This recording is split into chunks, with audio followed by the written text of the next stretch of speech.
We are proud to have a working relationship with Grip Spritz. Grip Spritz is the most effective shoe-to-court traction solution on the market. I've tried a lot of different traction products over the last 28 years and can say with 100% certainty that Grip Spritz is the best. We don't only use Grip Spritz with our athletes, but also with my students in our physical education classes. Enter RBCN10 when purchasing Grip Spritz products, and you'll receive a 10% discount and free shipping. Are you kidding me? In 2025, free shipping? Yep. Contact Grip Spritz via their website and enter code RBCN10 and you'll get 10% discount and free shipping for the best shoe-to-court traction solution on the market. Derek Sheridan from Rustbelt Basketball Coaches Network, thank you so much tonight for joining us.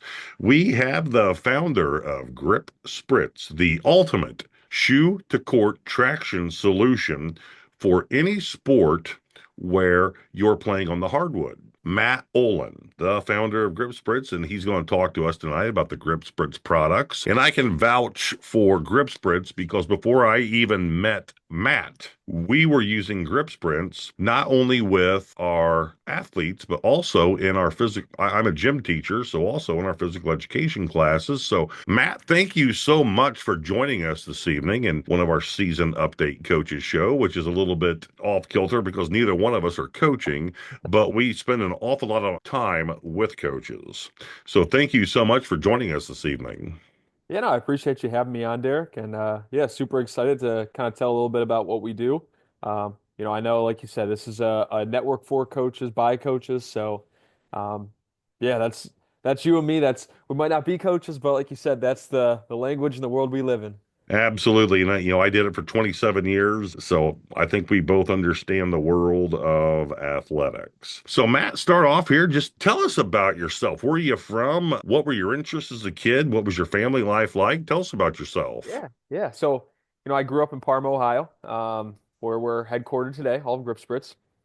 Grew up with my mom, my grandma, and simple life, right? I played all the sports.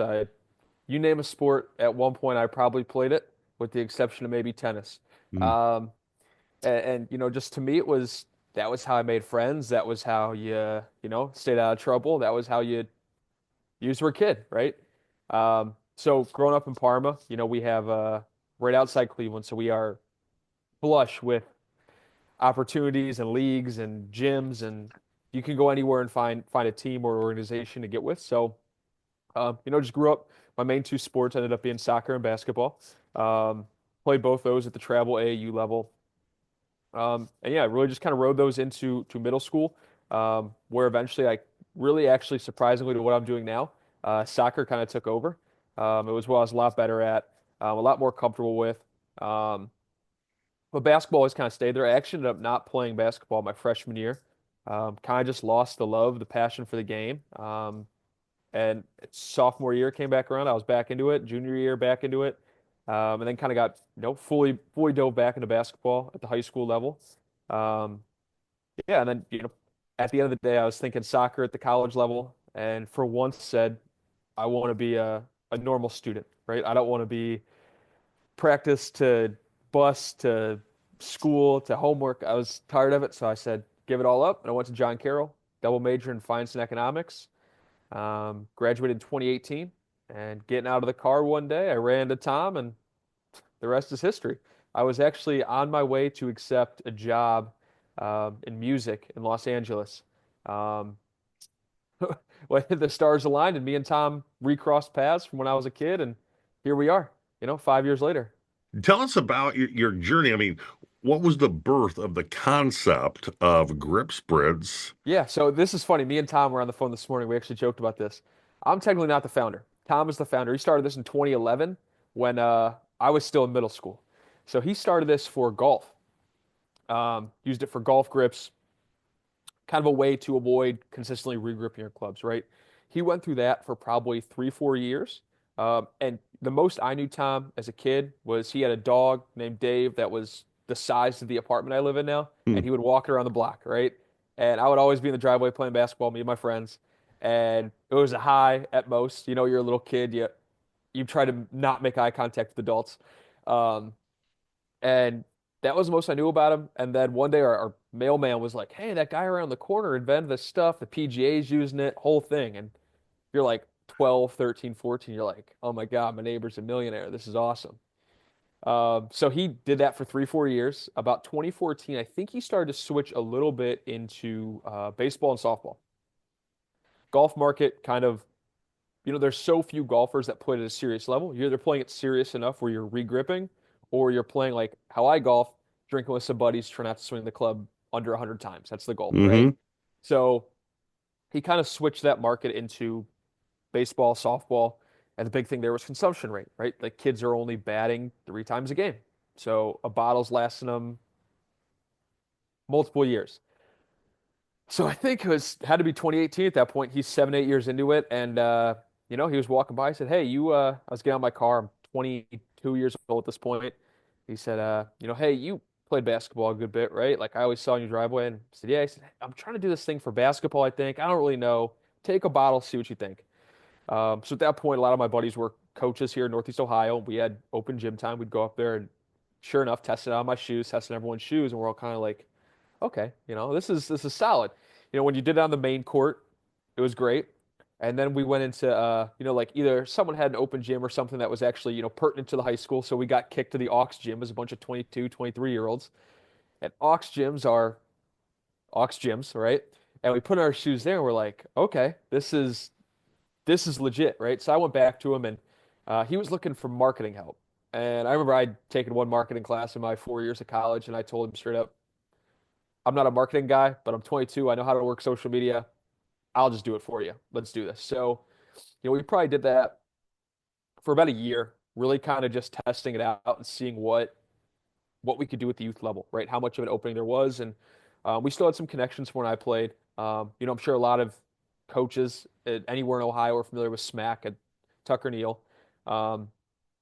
So we kind of went back to some of their events, here locally, Northeast Ohio, Lodi, Independence, down in Brunswick, Medina, really anywhere we could get in gyms, and just started letting players use it, try it out, let them see what they thought. So we did that for about a year. And we definitely had some growing pains where we weren't really online yet, right? We had a website, but we didn't understand the whole e-commerce side of things. Um, I had never built a website. I just knew you make videos, and if you do the right highlights, it can get some traction. So did that for about a year. Um, Rolled us pretty much into, right before COVID. And after about a year of doing it, we had a lot of players. For those that aren't familiar, it's a 2-ounce spray bottle. I think I got one right here, actually. 2-ounce spray bottle. So this is what we started with. Spray your shoes, wipe it dry. We had coaches that loved it. They just, quite frankly, were tired of either the young kids spraying the shoes for them, or they'd buy it for their kids at the high school level. Kids weren't doing it because they were too lazy. Um, Again, coaches, I know everyone's going to be familiar with Slipknot. Coaches said, we like the idea of this, just here's how we can make it better, right? And kind of gave us some key points, what they liked, what they didn't like. And, Tom is a mad scientist, he was coined, that got in the lab and, built out our current traction mat. Got our patents and everything for that in February of 2020. Obviously take about a year off there before we can really get back in front of high school coaches. And really just hit the ground running. During that year, like we kind of learned, what we need to do, right? So for me, it was on the marketing side. There was this beautiful thing called TikTok where everyone from the age of 8 to 80 was locked in their house all day watching 6-second videos. And our thing was just like, all right, let's post as many of these a day as we can. We had players all over the country that were making videos, doing before and afters for us, reviews, how to use it. We kind of just flipped that into being, how can we get this in front of everybody? And it's really interesting. We look back now, when we first started posting those videos, no one was really doing an individual spray bottle, right? That didn't exist, the idea of traction in a bottle that we coined it. And now there's 13, 14 companies just like us in a 5-year span. So by posting, every day, growing that thing out, we're just about over 250,000 followers across all social media. Parlay that into our mat. We're in about 3,000 high schools with that. We're going to have an updated version of that coming out to go after colleges. And then we'll kind of round out our product line with an entire court mop. Instead of cleaning the shoes, let's just clean the whole court and eliminate a step, right? So that was kind of our path from golf to one of the, we like to think one of the almost market creators in the basketball space. Yeah, in that video that we shot at Maumee High School, I think is going to be really exciting for people when that breaks the ice and people get to see these new products. But I want to touch on this. You said Tom Rose is the mad scientist. That's what he was Well, quoting. I've gotten to know Tom over the last couple of years since we've been sponsoring each other. He's got to be a great guy to work with. Yeah, no, he is. Wheels are always turning with him. It's we could be in the middle of like this year. We're in the middle of one project, another project comes about, and before the mop is even done, we're already talking about ways to make version 2 that is automated. And he's like I said, the way his brain works is much different than mine. The way he can kind of visualize, the part looks like this, and it'll look like this, and this angle here, and this, and just an engineering kind of hands-on mind that is rare. It's Yeah, different. exactly. He's very conceptual. I found out really fast about Tom was he's got this innate ability that not very many people have, where he can see what he wants, but also see the process as to how to get there, which is the unique part of it. Yeah, I said it's like an entire manufacturing warehouse from design to patent to build to out the door happening between his ears. Right. It's I don't know how he does it, but I'm glad he's on my team.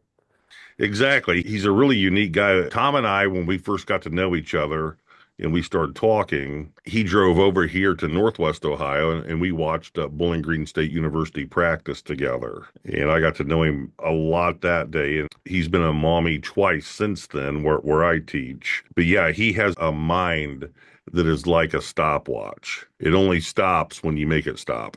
Oh yeah. Oh yeah. It like I said it's what he's I mean, he'll say it as well as I do. What he lacks in basketball knowledge, God, he makes up for everywhere else. Yeah, he's a guy who could reinvent a broom. Yep. And it'll be better, cheaper, lighter, Exactly. more dynamic. The last time we talked in person, he was talking about a way to make grip sprints and an apparatus for school custodians.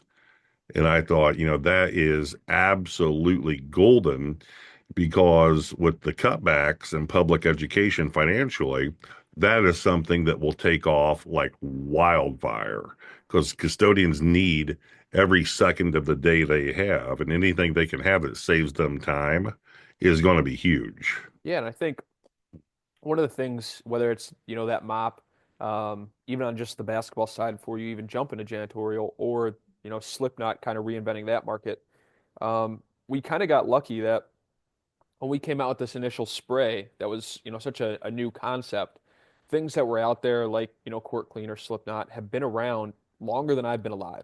Hmm. And there hasn't been a lick of competition for them in 40 years.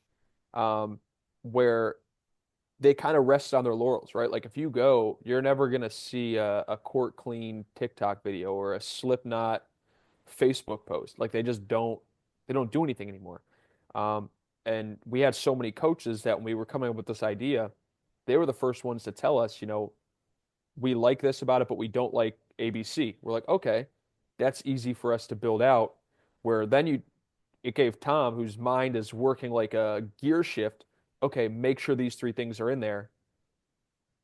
And it's just all old technology where when we looked at it, we could say, all right, this thing is expensive, it's heavy, and it is a bear to put together. Okay, let's just take that idea. How can we make this thing lighter? How can we make it easier to use? How can we make it, more affordable for schools to get on a budget where, no one's had to reinvent that before. So for us to come in, it's like they gave us the map and you gave a guy who can like you said, reinvent the broom, a game plan. And then it just, leveraging the connections that we made throughout the years, say, hey, look, you like our individual spray, you like our traction mat, you're gonna like our mop. It's the same thing, just a coach's a coach's design for it. Danny's Cafe, located in beautiful Rossford, Ohio, is the ultimate pre and post game location. RBCN is a supporter of small businesses, and Danny's Cafe is one of our favorites. The University of Findlay basketball legend Brad Morrison has created an establishment that not only offers the best food in Northwest Ohio, but also the best environment to watch and support your favorite high school, college, and professional teams.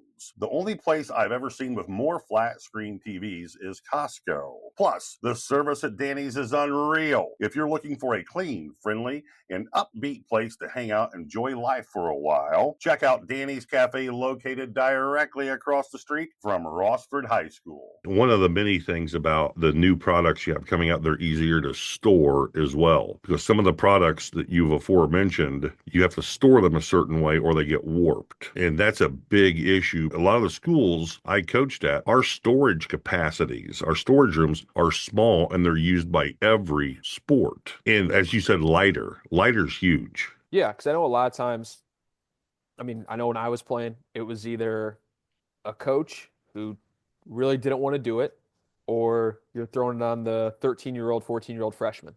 Right.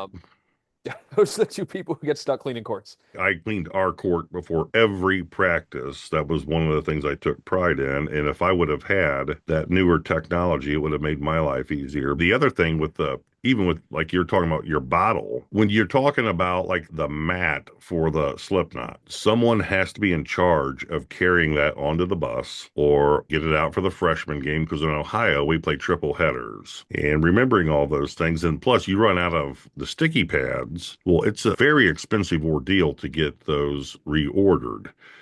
And if they're on back order, that's a whole different ordeal. With the spray bottle, every kid can have one. Or what my kids did my last couple of years of coaching is they just sat it on the scores table. And so when we checked them in to a game, they would use it then. A kid can throw that in their backpack. They can throw it into their travel bag, whatever, or keep it in their locker, in the locker room, whatever, and it takes up no room. Yeah, and that's one of the things, like on the individual side with the smaller bottles, obviously that's more so kind of the middle school and definitely like AAU all ranges, just because we don't need to go into AAU and the Wild West that is, but with coaches and stuff and turnover, and it's easier for a player to just have their own bottle. And that's one of the things that we kind of, preached there was you swept your court before every game in practice. You were the exception to that rule. You are not the norm, right? Correct. And we want to tell players like, it's above their heads. It's just you're a 14-year-old kid. I know the way I thought when I was 14 is just why don't they sweep the court, right? You don't think about budgets and staffing and everything that goes into that, or at the AAU level where there's 70 courts being played on from 8 in the morning Right. until 9 p.m. Like, it's just not feasible. We said, like, it kind of just takes the guessing work out of it for you. You don't have to guess if the coach or the facility is going to clean the court. You don't have to rely on the gym having a sticky mat or anything. Like, you kind of got to take matters into your own hands. And then on the mat side, so mainly high schools, colleges, we went in there, it was, a lot of same thing, budgets. We knew we could be less expensive, both in initial installment and on the reloads. Easier, right? There is no peeling sticky sheets. You don't have a coach who's trying to coach and also saying, I got to tear this sheet off because we're coming out of a timeout. And I know all 6 kids, the 5 that are playing and the 1 kid that never plays but wants to make sure he steps on, they're all going to go over there. So I got to make sure that, that sheet is done. If you let the players do it, they're tearing off 5 sheets at once. Like, it's just little things there that we knew we could cut out an extra step on game night for coaches. Remove all the plastic waste from it, and then just make it so, if you leave it in the storage unit, in the storage closet, if you leave it in the trunk of your car, you're not worrying about what's going to stick to that top sheet and make it a waste or ruin something potentially, or ruin the entire board if it warps, right? So it was one of those things, like, we just wanted to make it as easy as possible for a player or a coach. Yes, a couple other factors. You're not in the gym on Sunday per se. Who else is using it and wasting sheets? And when you go on the road, we used to tell our players all the time, I don't know what the floor is going to be like. So have your grip sprints with you. That way you are going to be able to cut and stop and all of those things that are vitally important to a basketball player so you don't get called for traveling. Yeah, and like I said, it's little things like that, traveling, it's a slip on a backdoor cut, guy misses a Yep. pass, goes out of bounds, little things like that. I mean, last night I was at a game, one of my buddies coaches up here in Cleveland, and crosstown rival type game, both ranked top 10 in D2 in the state, and game goes to overtime. There's 2-3 possessions there that changes the outcome of a game. right? Yep. Just little things that if you have traction, the other team doesn't.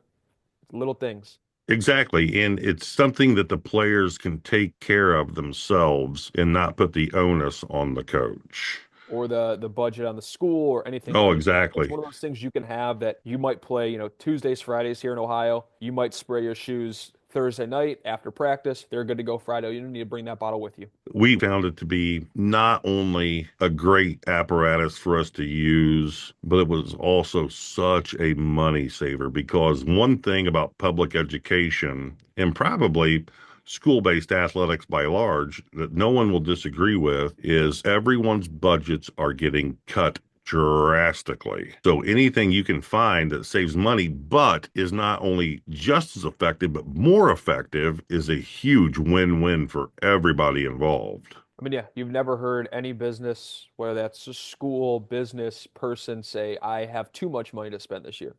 I've No, never heard anyone say that. no, far from it. So, I mean, yeah, just the affordability thing. And, like I said, I went to Parma High that no longer exists because of school consolidation of budgets, right? Like, we knocked that building down because we straight couldn't afford to house a high school in the city. Yeah, I know that budgets are, and again, like we said, that is not the exception. That is unfortunately the norm. Correct. Coaches have such a pressure placed upon them to fundraise, which is a big ordeal. It's not a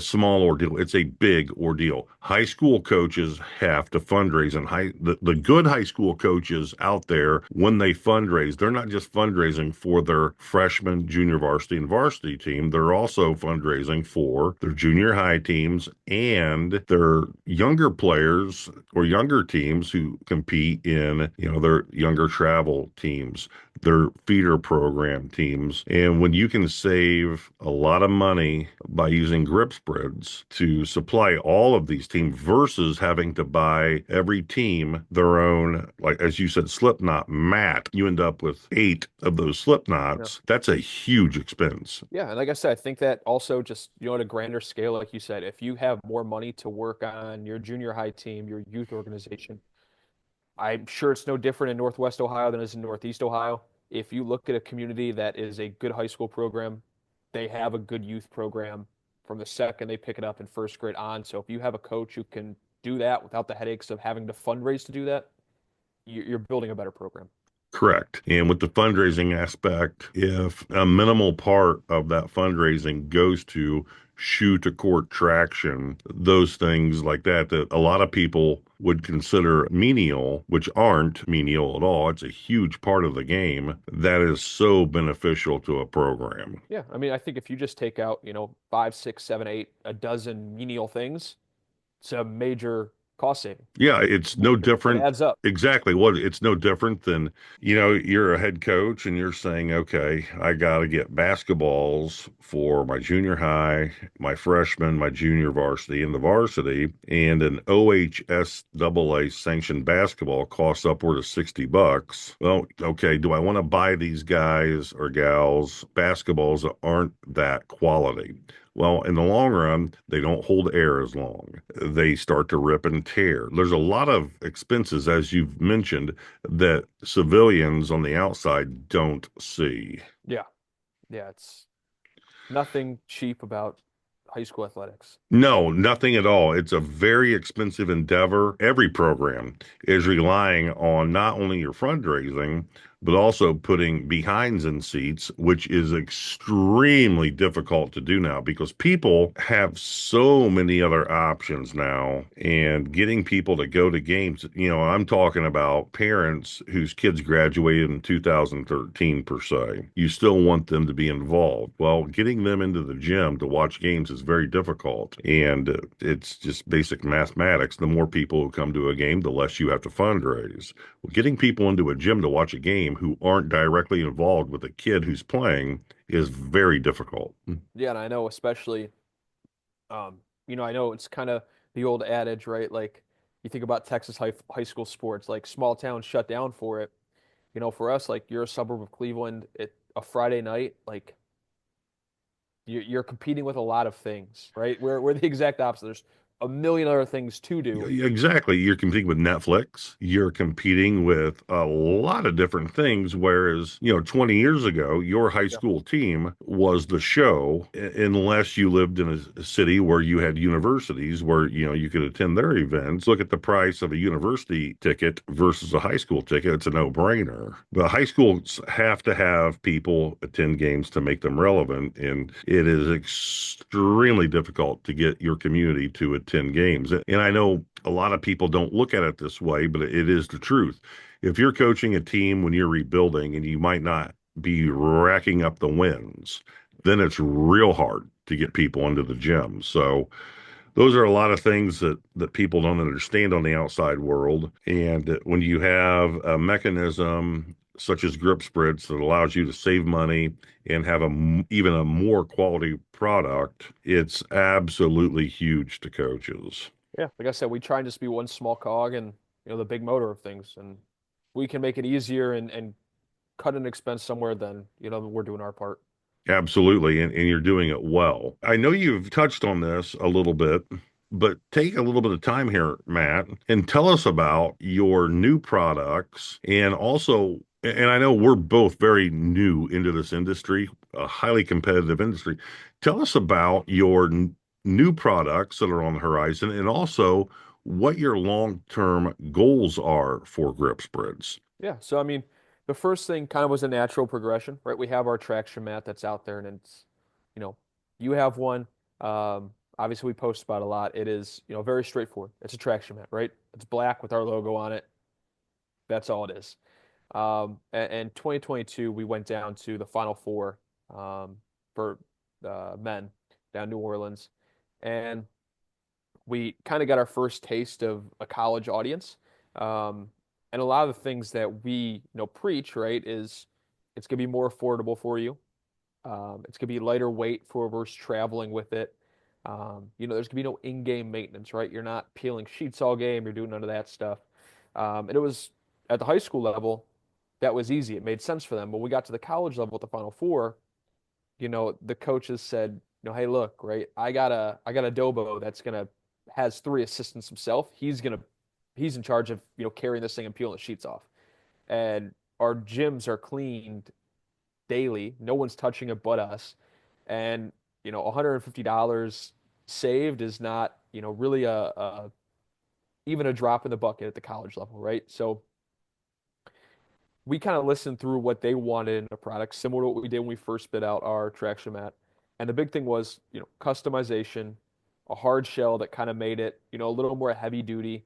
And other than that, they were pretty happy and pretty, blown away with what we were doing to change things up. So that's exactly what we did, right? We actually worked with Coach Jose Fernandez down at South Florida, and he was just like, hey, here's what you should try and do, XYZ. And in about 8 months to a year, we were able to kind of get our first prototype out for that.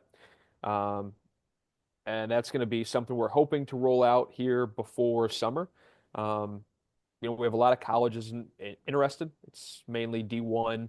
And then, of course, you have some high schools that on the private side that, budget isn't always exactly quite as tight as the public side. So some of them are involved as well. That's kind of just going to be what we coined the elite, right? It's going to be a nicer, more done up version that's going to work the same way and just gives schools the opportunity to put their branding on everything. We flip that into kind of seeing a hole in the market for the entire court. Obviously, there's one other court mop out there. Um, once we kind of started getting into the individual players with the bottles, then we were working with teams at the high school, middle school level, AAU. We start working on this elite where it's going to be kind of more, high level, high level high schools with the money and D3, D2, JUCOs, NAIAs. We're starting to talk to high D1s. It was okay, what's kind of the final step in this journey that makes sense, right? And it was cleaning the entire court. So, same exact process. We just, like we said earlier, went back to the drawing board of coaches that use this. What do you like? What do you dislike? How can we improve upon that? And let's go from there. So, this will really kind of round us out holistically, right? We can do a player at the third grade level, or we can clean a court at the NBA level, right? Um, so our goal this year, get all that stuff out, finally ready to produce and kind of really start diving deeper into that higher level. Um, and I think it's funny that kind of goes into where we hope to be in the future, right? While we say all that, our goal is never the NBA, right? Would it be nice to be in the NBA? Yeah, absolutely. Seeing the Cavs use the product would be unbelievable, right? But that doesn't really do our mission for us, right? Everything we've talked about in this has been helping out the schools, the players, the kids who can't afford new shoes every season, the courts that aren't going to be cleaned up before every practice because there isn't the budget there. These small rural towns that saving $150 is eye-opening experience that they didn't know this was possible. Little things like that are what we want to continue to do because we know that's where the impact is. Maybe having it on the Cavs court, maybe that gets you a few more high school coaches that weren't familiar with us. Great. That's the goal always, right? So our game plan has always been from AAU up to the high school level. We want every kid to know what Grip Spritz is and have had it on the court for them no matter where they play in the country. That's really good stuff. Also, I wouldn't put it past you and Tom to have this one day utilized by the National Basketball Association and FIBA and everybody else. Look at the organizations right now who are using grip sprints as they're publicly saying we are a grip sprints program. For example, the Ohio High School Basketball Coaches Association is a grip sprints organization. Yeah, so I mean, we kind of do it at the youth level, right? I mean, some of the ones that we're most heavily involved with, right? Like we go to Run for Roses, back us. That's the largest girls basketball tournament in the entire world. It's 1,800 girls teams from you name a country, and they're probably represented there, right?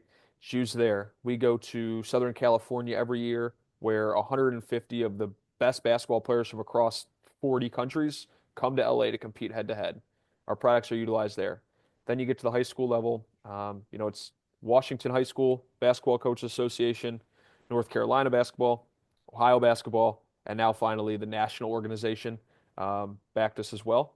So I mean, it just each kind of one is a stepping stone, right? We talked to the Ohio people who put in the good word with us, and North Carolina, Washington, all three of those states who were really kind of for no reason other than we attended their coaches clinics and their board saw me there and just said, hey, I really like what this is. Can you tell us more? And, as we got to talking, they kind of said, we actually would prefer to push this to our coaches. We think this is a better alternative.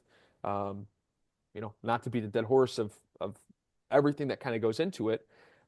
Let's go push this. And three of the guys that had each of those states ended up being on the board of directors for the national level, which gave us the opportunity to get in there and get that in front of now all 50 states. So that's going to give us an opportunity to, we do about 20 different state coaches clinics each year. And a lot of those are the bigger states, right? We'll do California, we'll do Texas, we'll do Ohio and Michigan and Missouri and Tennessee, but you do miss out on a lot of those coaches in the areas that probably could utilize it the most, right? If you're up in, the rural Northwest, right? Or if you're down up northeast where, it's smaller states where you're not quite getting that turnout for a coaches association where it makes sense for companies like Grip Spritz to be there. This kind of helps put us in front of them to give them the idea that there is a better alternative out there. And then, yeah, turning that into how do we build out from there what the other 47 states look like.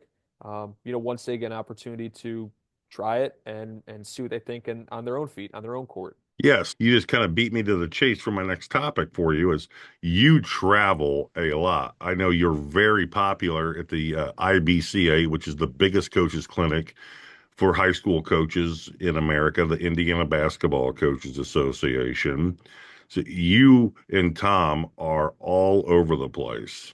Yeah, I give so Tom gets Ohio, Michigan, Indiana. I think that's all he gets. He gets the ones he can drive to in about 2 hours, right? Hmm. Um, but yeah, so I said we'll do about 38 events each year. Um, that leads to some really ugly Septembers and Marches. Marches are when we do our kind of athletic director side of things. So that, we'll do about 6 in a month, um, different states. And then September, October is kind of when we turn it up on the basketball coaches side. So yeah, to give everyone a little bit of a sneak peek into what we do, we go from Cleveland. We'll fly to Little Rock, work the Arkansas show, drive from Little Rock to Missouri, do Missouri show, drive from Missouri to Tennessee, do Tennessee show, drive from Tennessee to Pittsburgh, do Pittsburgh show, get back to Cleveland, reload all of our stuff, drive to Wisconsin, do Wisconsin show, drive back to Chicago, fly from Chicago to California, do Northern California, Southern California, fly home, do Ohio's, then we bounce out. This year we'll do 3 in the Northeast. We'll get down to Florida, North Carolina, and then yeah, back to Ohio. So that's all in about 5 weeks, give or take. Right. So you're a traveling Wilbury for sure. And yeah, I mean for us, like it is, it's kind of what we alluded to. We were talking a little bit before we started recording this, is it- it's tough to grow to become a household name. For us right now is we have a product that coaches like. Um, we have a product that's backed by incredibly high level organizations. Let's not waste any time. If it means we're burning money as it comes in the door, so be it, right? Like because it's all about making relationships, meeting coaches, um, kind of being the first thing that they see is okay, they don't have to go out looking for an alternative to Slipknot. I'm going to come to your door and I'm going to let you try it, make sure you like it, and then we can talk, right?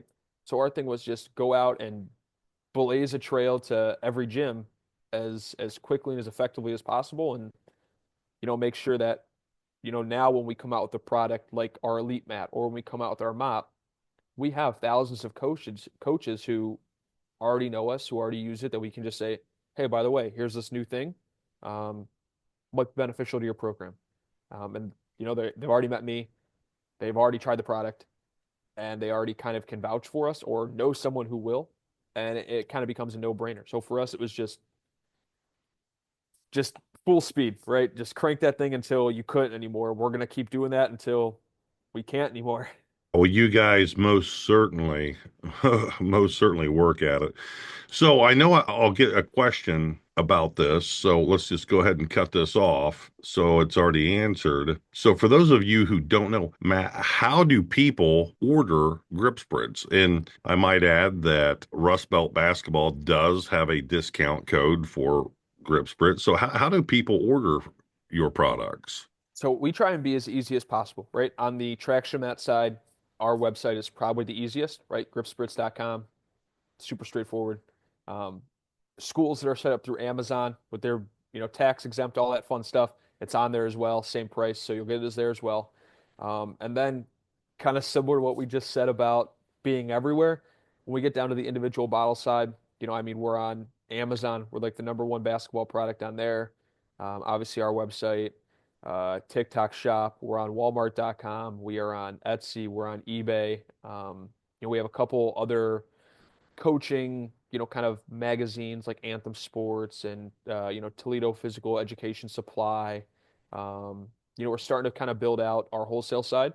So we're in about 9 dealers right now. For any of the coaches out there that are familiar with Sports Inc., kind of just a vendor marketplace for all the mom and pop sporting goods stores out there. We're in that. So, every 6 months or so, when we go do their semi-annual event, we're kind of continually growing out what sporting goods stores carry us and list us to make it, kind of ever more accessible.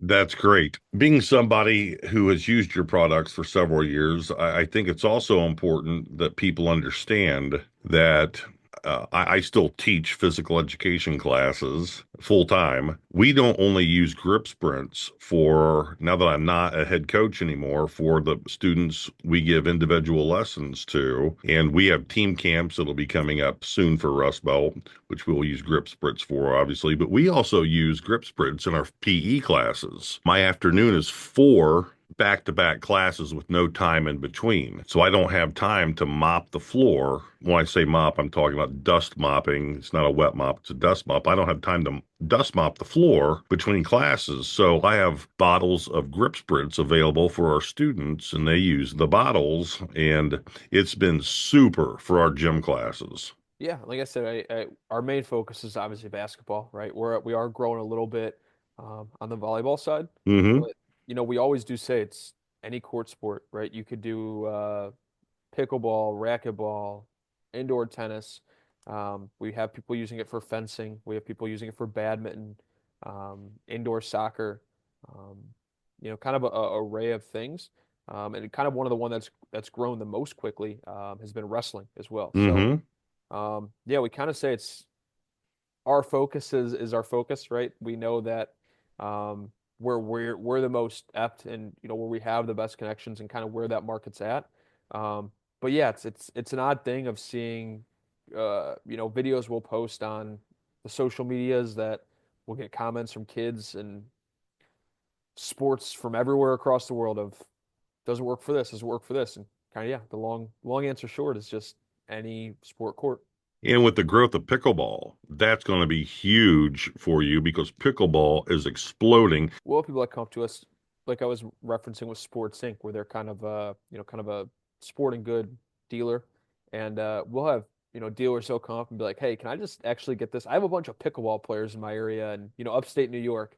Can I just get this for my pickleball guys?" And I'm like, "Whatever you want it for." It's it's crazy how much it has grown, and yeah, it's here to stay for sure. It's a great sport. It's really taken off with non-teens, older people who want to be active in a non-contact sport where there's not a lot of running. Matt, before we switch over to Rust Belt, is there anything else you want to tell us about what's going on right now with Grip Sprints?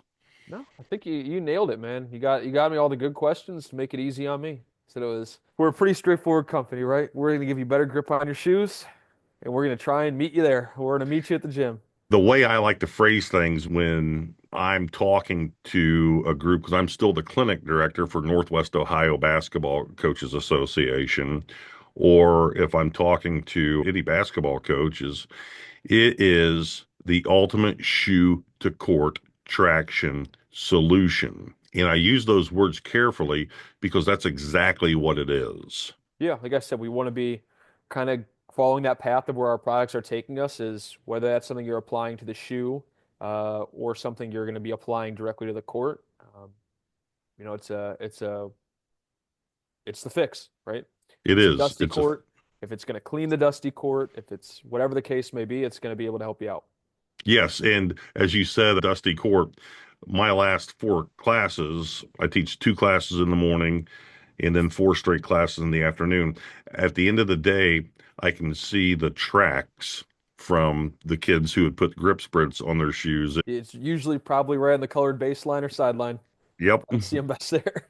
And that's another thing that I tell people. If a teenager openly says they like something, it's automatically because it works. Yeah. Because it's harder than heck to find anything they like. Yeah, we said that early on. We were posting like all of our videos, short form stuff. We always said like if we can get this reaction from a 19-year-old kid, that means the world. And it's awesome. Trust me, it's awesome when like a fourth grade girls team is screaming, but like it's not that hard, right? When an 18-year-old kid can be like, "Oh, this is actually pretty cool." But Exactly. Well, the I'll first take it. the first video we ever made was completely, I'm going to say incognito. I had a video camera going as kids were entering the gym on a Sunday afternoon for individual workouts. I purposely did it. I didn't set the grip spritz out on a desk in the gym. I always put the grip spritz on top of, and as the kids walked in, we got them on film saying, "Coach, where's the grip spritz?" You go exactly. And that, as you said, getting that from a kid is huge because they don't like anything. Nope. All right, thanks. That was really good, Matt. Let's flip over to Rust Belt now, and I'll take your questions, and then we'll go over some of the things that I think are important for people to know. Let's get right into it. Yeah. Reverse the question. what made you want to start Rustbelt, right? Like I know there is obviously the OHSBCA and there's a ton of Hmm. coaches associations out there. What did you think was missing in that that region, the Northwest Ohio and Northeast Indiana, Southwest Michigan that needed? I didn't really pinpoint a demographic. I knew in my last year of coaching, and if anyone doesn't know, I would still be coaching. I got really ill, and it was a chronic illness. So I was told by a medical team that you're done coaching. So even prior to that, I had been talking to my assistant coaches about it is so expensive to attend a coach's clinic, get the hotel rooms, and a lot of school districts are not paying for their coaches to attend clinics or reimbursing them for mileage or reimbursing them for their hotel rooms. Luckily for me, I was never in that scenario as a head coach. But as the years went on, I was seeing less and less of my coaching friends or colleagues attending clinics. We came up with an apparatus where coaches could access clinics and instructional videos and organizational tools and mic'd up practices. And like we're having our season update shows now, which is we're very young. We're just a little over a year old. So this is our first winter with having mic'd up practice sessions. What if we could come up with something where we had a website and we charged a minimal fee for subscribers and they would have access to everything, our books, our ebooks, our organizational tools, our instructional videos, our mic'd up practices, our season update coaches shows are free. We post those on all of our social media platforms.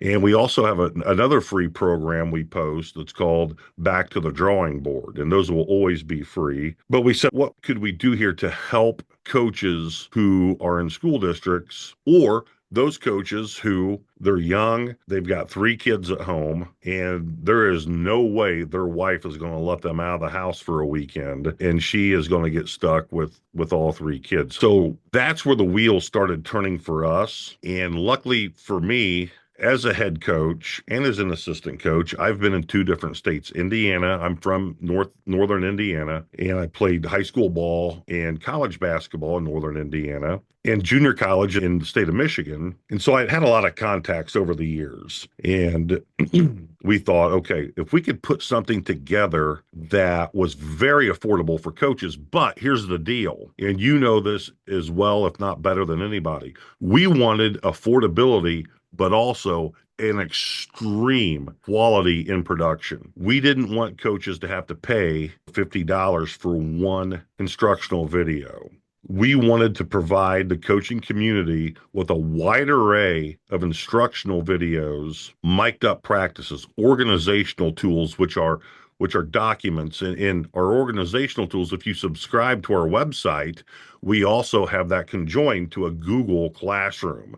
So these coaches can take the links to these organizational tools, and with these links, they're Google Docs, copy them, and then cut out what they don't need or add what they do need and form fit them to meet their program's needs. So this was a big, big vision we had. While I was in the hospital after I got sick, my wife brought a legal pad. And so I'm in the hospital and I'm just taking note, just brainstorming. Over a period of time, we met the right people who could facilitate what I needed to be done for a price that I could afford. So we met Chris and Ann from Web Designs here in Bowling Green, Ohio. We started brainstorming together and they've created this beautiful website, www.myrustbeltbasketball.com. And it's got everything on it. It's a very easy website to navigate. Constantly adding new things weekly to our website. Our biggest enemy now is getting our name out there. As we talked about earlier, it all just kind of boiled down to what can we do to help develop coaches where they're not going to have to spend an inordinate amount of money out of A, their personal budgets, and then B, their school-based budgets, which the school-based budgets are shrinking at a rate that is unreal. So we wanted to create a vehicle for coaches that gave them high quality videos, organizational tools, et cetera, from credible incredible coaches from not only the high school ranks, but also the college ranks at an affordable price. So we create and we make everything on our own. I do all the editing, I do all of those things to cut costs. Yeah. No, I think it's one of those things. I know you referenced 5 years ago is when you kind of started coming with this idea. I think if you look around, kind of some of the, the large scale national, the championship productions and the NABC and all those different things, um, it almost feels like when we do these shows is all the other companies, whatever that are doing their thing, almost all of them reference how great coaches clinics were prior to COVID. Yes. And even further back into the early 2000s when Nike had their clinics and all the big Yes. stuff. And one thing that we always kind of talk about is how much of it was, guys, gals realized, hey, I'm spending all this money. And COVID made us realize we can do what we're doing right now and do this over video from the comfort of our own homes. That I don't need to travel down to Columbus for the Ohio High School Basketball Coach Association. I don't need to go to Auburn Hills or go up to Indiana. I can watch in my free time at home, in between classes if I'm a teacher, and do that. Where I think you guys kind of caught that right wave of this is the opportunity and this is something that makes sense financially that then was just forced upon everyone else. Yes. You talk about the coaches who are under 50 years old. Coaches have changed. And I do believe you are absolutely correct. The COVID lockdown had a lot to do with that. But coaches, by and large, have changed. Coaches used to attend clinics, not just for the education they would receive, but also for the fellowship, being around other coaches and meeting new people. Well, let's face it, Matt, young coaches, they don't like to leave their house. They want to stay home. So that mindset of, we can use scouting as an example. When I scouted, even all the way through the latter years of my career, I wanted to go out with my coaches and scout the game and then go out afterwards and have a good time afterwards and go to some dive bar and try their chicken wings and whatever and blow some steam off and then get up in the morning and go teach. Right. Young coaches today aren't really into that. They would much rather stay at home. Yeah. And whether people like that or not is a moot point. Doesn't matter. It's just the way it is. So we're trying like mad to capitalize on two things. Number one, I am a huge proponent. I do think it is vital to find a way to get young coaches to understand the importance of attending clinics. I think it's vital. As a matter of fact, we would love to be able to host in-person clinics. But at the same time, we want also to meet everyone's needs to be able to be at home or, as you said, on their conference period or prep period, whatever, or even when you get home at night and be able to watch, say, you know what, like, for example, we just uploaded Dennis Hobson, who's the all-time leading scorer at Ohio State and was Raleigh Massimino's assistant coach at Northwood. And for the young people out there who don't know Raleigh Massimino is a legendary college coach who pulled off one of the biggest upsets in NCAA tournament history when they defeated Georgetown. I think that was 85. Don't quote me on that. But Dennis was Raleigh's assistant. And then Dennis did a long tour of duty as a university level at Ohio State, Bowling Green State University as an assistant. And then he took the head basketball coaching job at Lourdes University, which is just north of Toledo in Sylvania, Ohio, and had tremendous success there. So we have him on video now teaching his offensive concepts. Well, not only is he a great player, but he is a fantastic coach.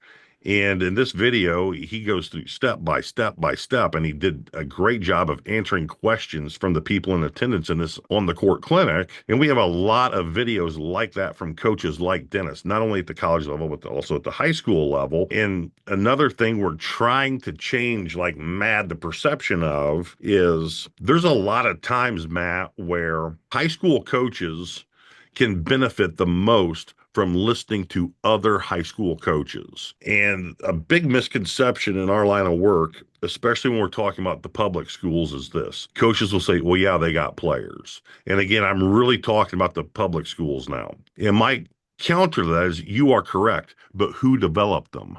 Those coaches. These kids didn't just walk out of first grade and were outstanding basketball players. They got in this coach's program and became great players because of their tutelage. And Yeah. and that's one of our biggest goals with Rust Belt is to change that mindset of, oh well, that coach has players. Well, yeah, he's got players, but who developed them? Yeah. Yeah. No, I think too, alluding to that too, with high school coaches maybe should be more in tune with learning from other high school coaches. It's a little more, easy to adapt your team into. One of the things I heard, big D1 coach said it, and he said, a lot of you guys in here, he's a women's coach, D1, and he had said, a lot of you guys in here are here because you want to hear, you know, Shaka Smart or whoever Hmm. the other big D1 speaker is. He said, if you're a boys varsity basketball coach, you will learn a whole heck of a lot more and be way more pertinent to your play style to listen to a girls Division 1 basketball team. How we run our offense, how we run our defense, because your players play more like my players and the speed of the game and the physicality of the game. He said, you aren't learning anything that is even going to be replicatable at your high school from a Division 1 basketball coach unless you have 5 Division 1 players playing for you. I agree with that wholeheartedly. I to go one step further on that statement is learning how to teach a system, learning how to teach all the nuances, the timing, all of those things are becoming a lost art. And that's one of them. Our really big goals in Rust Belt is emphasizing if you want to be respected as a coach, learn how to teach. Learn how to teach your system. You are teaching these kids from the most rudimentary point to a higher point every day, and how to practice plan, how to plan to teach these things, and the importance of precise practice planning. That goes 100% into what you just said. Yeah, definitely. And I think, again, we're not going to touch the AAU gorilla in the room, but it's one of those things too. I mean, you see so many kids when they get to the AAU level, it is so and so is filming them with the phone so they can post their highlights. And a lot of times it comes down to you have to have a good coach at the high school level where you're practicing, 3, 4 days a week, 2 games, you have a full preseason to instill legitimate basketball habits into these kids that aren't being thrown away in the spring and the summer.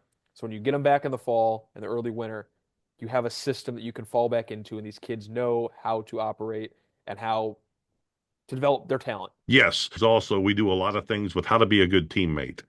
That's a huge thing with us. Leadership is a huge thing with us. We're working, Ryan Ripke, who's a part of our staff at Rust Belt, we are working on a comprehensive leadership course. We're working on a lot of things that talk about culture and leadership. And those are words that are really commonly thrown around right now. But when you go into corporate America, one of my really close friends, retired from coaching, and he happened to coach Ted Lasso. He was Ted Lasso's high school basketball coach. When Ted Lasso, his real name just slipped my Sudeikis, mind. Jason Sudeikis. Thank you. Jason Sudeikis was on one of the big time morning shows. One of the questions was, well, where did you learn a lot of your leadership things that you talk about in your series, Ted Lasso? And he said, well, my high school basketball coach. And that transformed this high school basketball coach who had recently retired. He's flying all over the nation now as a motivational speaker for corporate America. So it's a huge, Yeah, huge topic. it's not just sports. It's Right, exactly.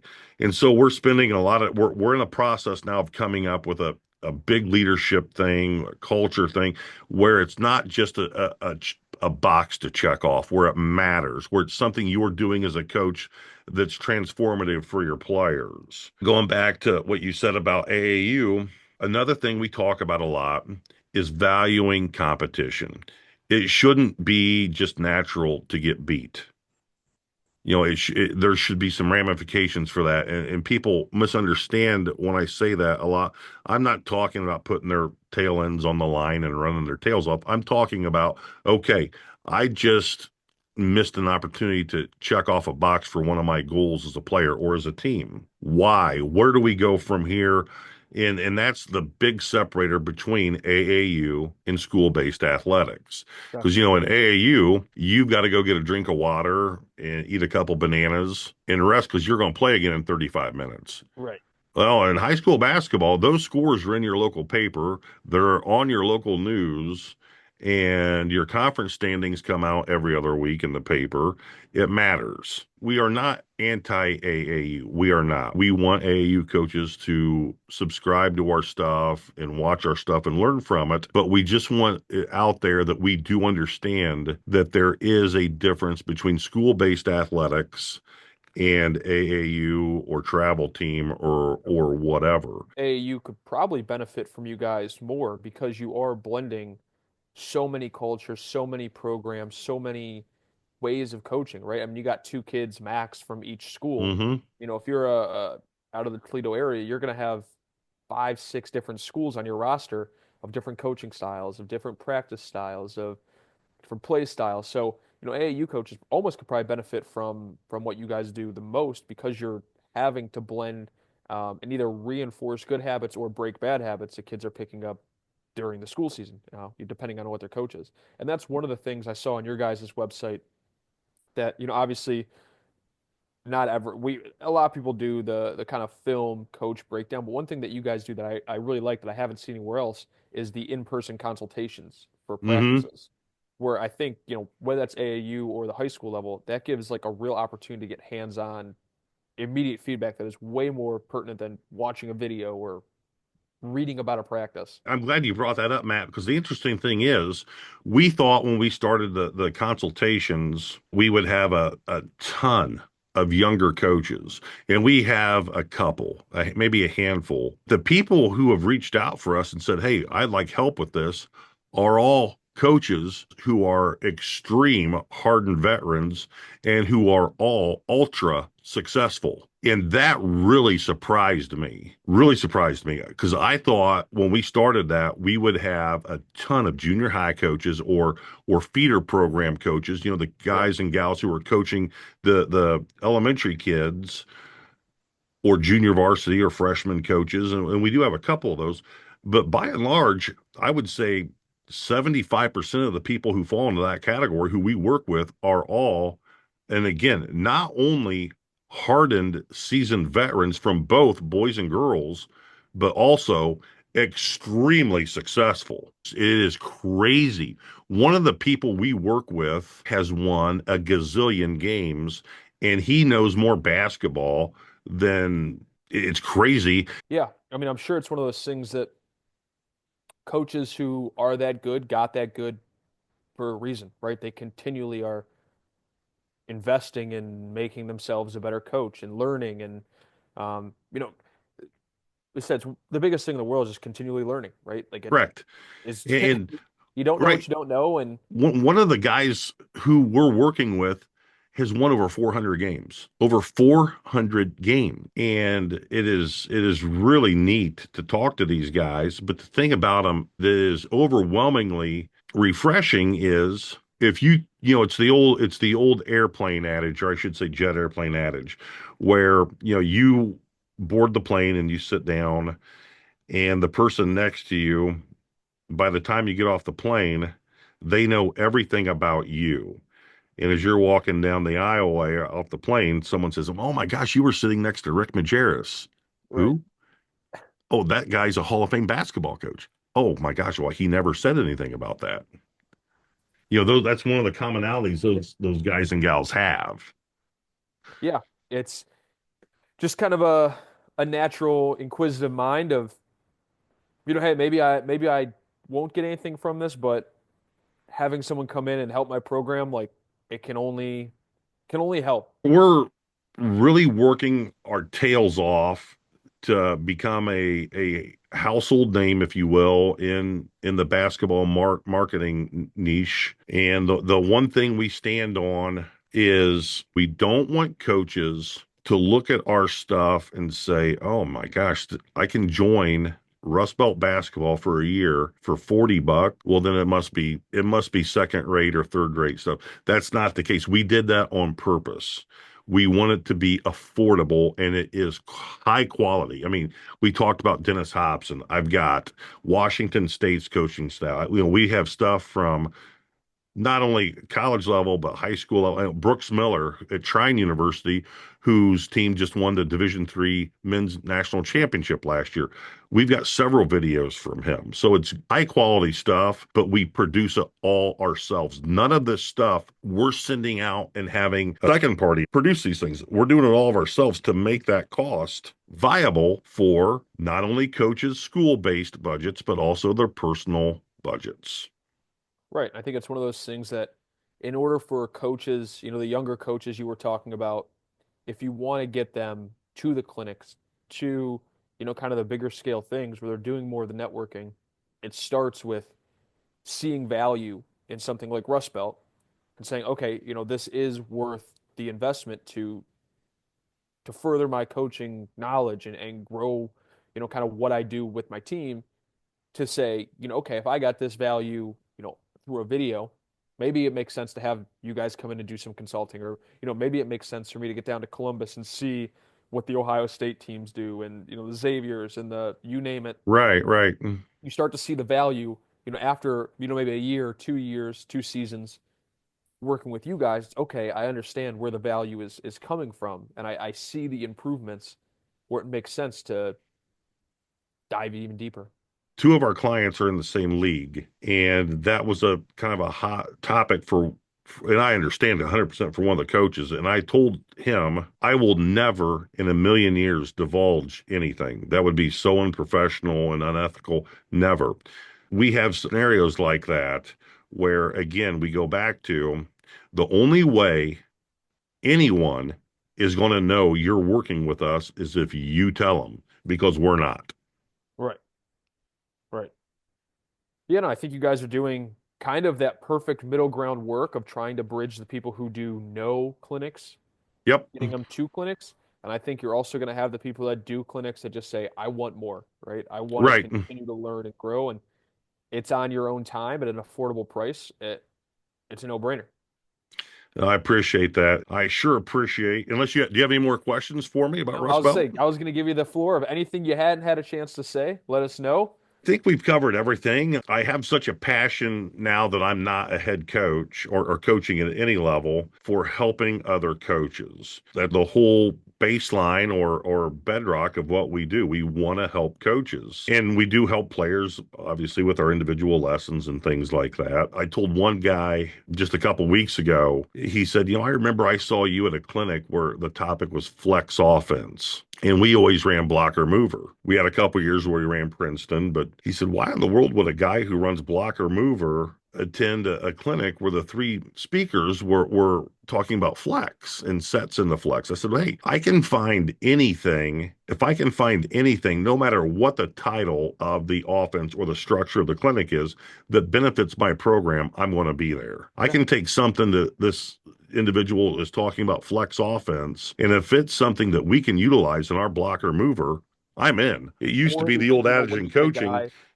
when you You get look to your when you're right, you running a look defense against someone that's running a Princeton, right? Like all of a sudden you're like, exactly. okay, I don't run this, but I know the main core pillars of what they're going to do here. This RBCN production is sponsored by Game One and LJ Archambault. Get with LJ for any and all of your program's merch needs. You will not find a more capable, loyal, punctual, and honest sporting goods salesman than LJ Archambault. I can most certainly vouch for Game One and LJ, as I have been a client of theirs for nearly 2 decades. Contact LJ at Game One. He will thank me later. At Game One, it's always game on. The staple, or one of the main concepts in coaching in regards to clicks, besides, everybody's heard and it's true, the old concept about coaching, if you go to a clinic and you walk away with 3 things that you didn't know, win. And that is 100% true. At the same time, there used to be a large population of coaches who would go to a clinic and they would think to themselves, I'm looking to my right, I'm looking to my left, I'm looking in front of me, and I'm looking behind me,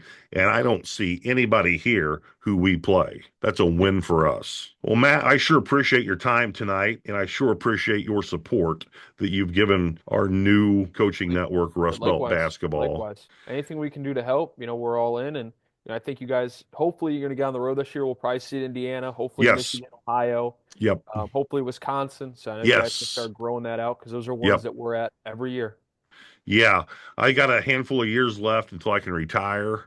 And once I retire, I'm going to be right there with you. Cool. Well, hey, we'll see you down the road then. All right, Matt, tell Tom I said hi and thank you so much. And don't hesitate if there's anything we can do to help you. Yeah, likewise, Derek. We appreciate it. And yeah, we'll talk soon. God bless you. Thanks, Matt. See you, Derek.